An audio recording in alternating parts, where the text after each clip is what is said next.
ভালোবেসে ডাকতে হবে, নিজেদের চাওয়া পাওয়ার জন্য নয়। আমরা ভগবানকে ভালোবাসি কি বাসি ভালো? বেশ, তাহলে একটা কথা জিজ্ঞাসা করি, ভগবানকে কি খেতে দেন?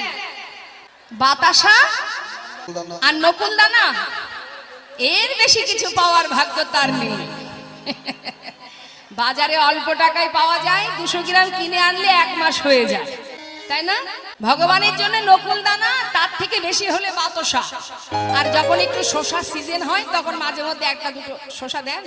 24 ঘন্টার মধ্যে ভগবান আপনার ওই ঘরের সিংহাসনের মধ্যে চুপচাপ দাঁড়িয়ে থাকে, কখন ভক্ত আমাকে 2টো নকুল দানা দেবে।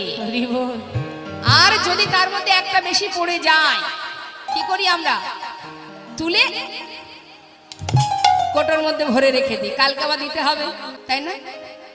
তাহলে এই তো ভগবানের প্রতি আমাদের ভালোবাসা।